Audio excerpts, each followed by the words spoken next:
guys, welcome to another episode of Going Pro. We have Cullen Gillaspia, a fullback with the Houston Texans. People really don't care about Lauren and I, so we're just going to get right into you. True. They do not.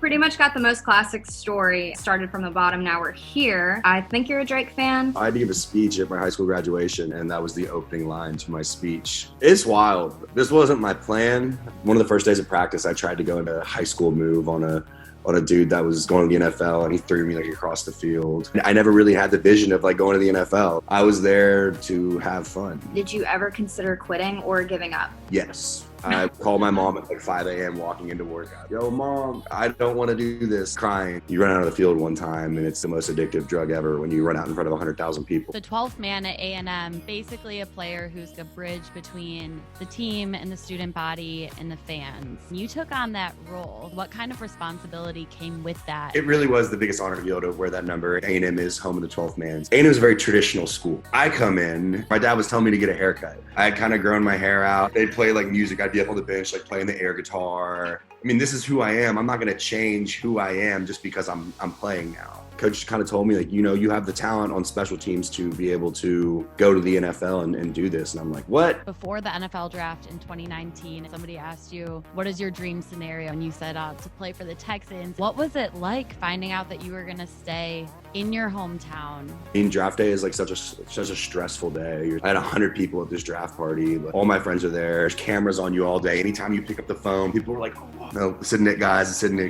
But and this call happened, and it was like, hey, bud, how you doing? It was the GM for the Texans and the owner, and they kind of passed the phone around and told me that they were going to use the pick. Like, no way. Like, this is not seriously happening. Pros and cons of playing in your hometown. Pros, you're around your family. All your friends are here. Like, I didn't have to go and like reinvent myself. Cons? I'm with my friends. You don't get to reinvent yourself. I try to be as real as possible. What are some things outside of football that you really enjoy people might not know about? I love to hunt and fish. I love to cook. I'm trying to get into photography. I just got back from Montana. I dropped my camera in a river. I have to get a new one of those. Obviously, the NFL is very different than college. Can you just give any kind of description as to why it is so different?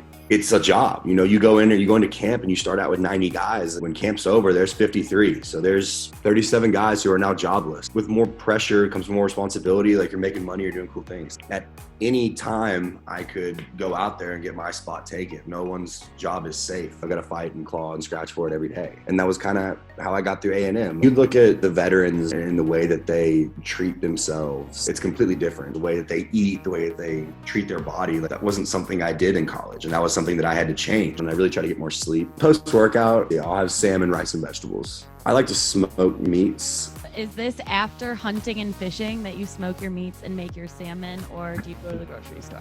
I go to the grocery store. I eat it whenever we have a big family dinner. I don't necessarily keep it in my fridge in my apartment. What is the next milestone that you're chasing after? I'm just excited to go out and play. Go out and work as hard as I can to, make that 53-man roster and stay employed. From there, do everything I can to, help the team win games. If you could go back and tell yourself anything that you know now, what would be your advice?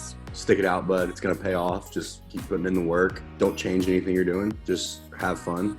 Live your life. What's supposed to happen will work out. Have a goal in mind and work hard towards that goal. And enjoy your life as well. And start from the bottom because you'll make it there. Yes, exactly.